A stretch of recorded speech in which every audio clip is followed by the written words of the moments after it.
করতে তাহলে কি হবে? ওটা কি থানা হবে নাকি? বলছি আরামবাগ হবে নাকি ওইটা? না, আর তাহলে থানা তাহলে কোথা হবে? থানা যেমন আছে থানা থাকবে, থানা যেমন আছে আরামবাগে সেখানে থাকবে। থানা যেমন আছে যেমন থাকবে। চুঁচুড়া যেতে গেলেও তো একটু পয়সারও খরচা আছে, খরচাও আছে। মাঝে মাঝে এমনও হয় আমাদের মতো গরিব মধ্যবিত্তরা মানে পয়সা ধার করে হলেও যেতে হয়। খরচাটাও বড় কথা নেই, কাজটা সাকসেসফুল হলে হ্যাঁ সেটা গায়ে লাগবে না মানুষের। হ্যাঁ। কিন্তু সাকসেসফুল না হলে খরচা হলো, কাজটা আমার হলো না, সবচেয়ে একটা খারাপ। আচ্ছা, হ্যালো বন্ধুরা, আমি কৌস্তব আর আমি একটা চলে এসেছি আবার একটা নতুন ব্লগ ভিডিও নিয়ে। তো আমি এখন আছি রিসর্টের সামনে, আর তোমরা সবাই জানো যে আরামবাগ এখন জেলা হয়ে যাচ্ছে। তো দেখো এই দাদারা এখন এইখানে এত গরমে কাজ করছে, আরামবাগকে জেলা বানানো হবে। তো এখন হচ্ছে ঘাস কাটার কাজ চলছে। গোটা রাস্তাটা আমি যে আরামবাগ থেকেই আসছিলাম, পুরো রাস্তাটাই দেখছি এরকমভাবে কাজ চলছে, গাছ লাগানো চলছে। আর দাদারা দেখো কত কষ্ট করে এই গরমে কাজ করছে। তো চলো আমি দাদাদের সঙ্গে কিছু কথা বলে নিই যে এই জায়গাটায় আর কি কি করা হবে। এই যে ঘাসগুলো ছাঁটাই করা হচ্ছে, তারপরে কি গাছ বসানো হবে নাকি আমি জিজ্ঞাসা করবো।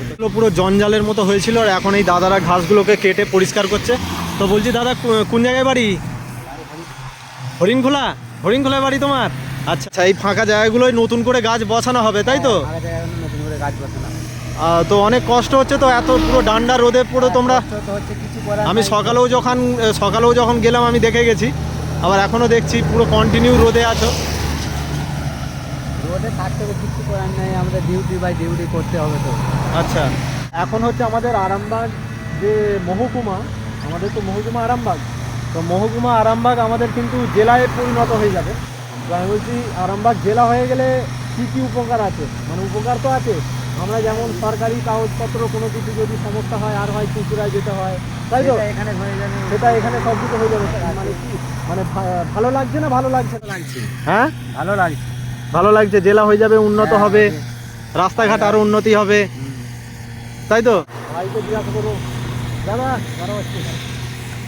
বলছি আমাদের তো আরামবাগ তো এতদিন মহকুমা ছিল, তো আরামবাগটা এখন জেলা হয়ে যাচ্ছে। এখানে জেলা হয়ে গেলে তো এইখানে মানে কি রকম উন্নতি হতে পারে? হ্যাঁ, এই কাকু দেখো, কাকু অনেক গরমে আসছে, তো কাকুকে একটুখানি দাঁড় করাবো। বলছি কাকু, ও কাকু একটু দাঁড়ান। কোথায় যাচ্ছেন? আরামবাগ যাচ্ছেন, কি কাজ? ফার্নিচারের কাজ করেন। তো এখন তো হচ্ছে আরামবাগ তো আমাদের মহকুমা, এতদিন আমরা জেনে আসছি। তো এখন শুনছি যে আরামবাগ জেলা হবে, তো কেমন লাগছে? হয়ে গেছে তো কেমন লাগছে বলুন? যেসব দূরে যেতে হতো হয় চুঁচুড়া, তার থেকে তো ভালো, সেটাই তো আমাদের সুবিধা হয়েছে। হ্যাঁ, মানে একটা ছোট কাজ করতে যেতে হতো চুঁচুড়ায়, সেইখান থেকে কিন্তু সারা দিন কাটতো, আবার সবার শেষে শুনতে হতো আজকে হবে না, কালকে আসতে হবে। আমরা আবার রাত্রে বাড়ি ফিরতাম, তারপরের দিন আবার হয়তো পয়সা ধার করে নিয়ে যেতাম, হয়তো গেলাম, কাজটা হলোই না। কিন্তু তার থেকে আমার এটা সুবিধা, আমার না হলেও আমি বাড়িতে আবার সঙ্গে সঙ্গে চলে আসতে পারবো, অন্য কাজ করতে পারবো, সারা দিনটা ল্যাপস হবে না। চুঁচুড়া যেতে গেলেও তো একটু পয়সারও খরচা আছে, মাঝে মাঝে এমনও হয় আমাদের মতো গরিব মধ্যবিত্তরা মানে পয়সা ধার করে হলেও যেতে হয়। খরচাটাও বড় কথা নেই, কাজটা সাকসেসফুল হলে সেটা গায়ে লাগবে না মানুষের। কিন্তু সাকসেসফুল না হলে খরচা হলো, কাজটা আমার হলো না, সবচেয়ে একটা খারাপ। আচ্ছা, বুঝতে পেরেছি। জেলা হয়ে গেলে তো আরো কলকারখানা হবে বা অফিস আদালত কাছারি, আমরা কিন্তু বেকাররা মনে হয় কাজ পাবো বলে মনে হচ্ছে। অবশ্যই কিছু কেমন তো হবে। হ্যাঁ, কিছু কেমন তো হবে। ধরুন আমি বলছি, যে মানুষ কাজ করছে কোনো সে আরো একটা ব্যবসা বাড়বে, আরো 2-4টে দোকানপত্র বাড়বে, সবারই একটা কাজের আসা। বুঝতে পেরেছি। তো ঠিক আছে, আসুন। হ্যাঁ, আর একটা টোটো দাদা আসছে, টোটো দাদাকে জিজ্ঞাসা করবো যে জেলা গেলে কি হবে। তো আরামবাগ তো এখন জেলা হয়ে যাচ্ছে, কেমন লাগছে? ভালো লাগছে। এতদিন তো আরামবাগ আমাদের মহকুমা ছিল, তো বাইরে তো আর কাজ ফাজ করতে যেতে হবে না, এখন তো মানে সরকারি কাজগুলো আমাদের আরামবাগেতেই হয়ে যাবে, তাই তো? হ্যাঁ, তুমি জানো নি নাকি? চুঁচুড়ায় তো যেতে হতো, চুঁচুড়ায় কোনো কাজ করতে তো চুঁচুড়ায় যেতে হতো, যেগুলো সরকারি কাজ চুঁচুড়া কলকাতা যেতে হতো। তো এইটা আরামবাগে হয়ে যাবে এখন সব কিছু, বুঝতে পারছো?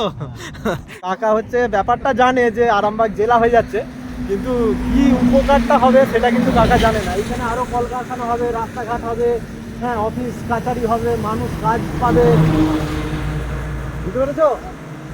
তো ভালো লাগছে তো? তো কাকা এখন বলছে ভালো লাগছে। ঠিক আছে, ঠিক আছে, আসো আসো। তো আরামবাগ জানো তো জেলা হয়ে যাচ্ছে। হ্যাঁ, তো কেমন লাগছে? হ্যাঁ, যদি জেলা হয়ে যায় কেমন লাগবে বলো? ভালোই লাগবে, কিন্তু হলে কি হবে যে ধরুন আমাদের যে মলাইপুর, হ্যাঁ, হ্যাঁ মলাইপুরটা তাহলে কি হবে? ওটা কি থানা হবে নাকি? বলছি আরামবাগ হবে নাকি ওইটা? না, হ্যাঁ মলয়পুর যেটা আছে, হ্যাঁ ওইটা আরামবাগ হবে। হ্যাঁ ওইটা আরামবাগ জেলার মধ্যে পড়বে। মলয়পুর, আমাদের কুচরো টুকরো, এই সাইডগুলো সব আরামবাগ, চাপাডাঙ্গা ফাপাডাঙ্গা। হ্যাঁ, ঠিক আছে, সব কিছু নিয়ে আমাদের যা যে কাজগুলো হতো, আমরা সেই কুচুরা ফুচুরা করতে হতো, সেই কাজটা আমাদেরকে আরামবাগের মধ্যে সব হয়ে যায়।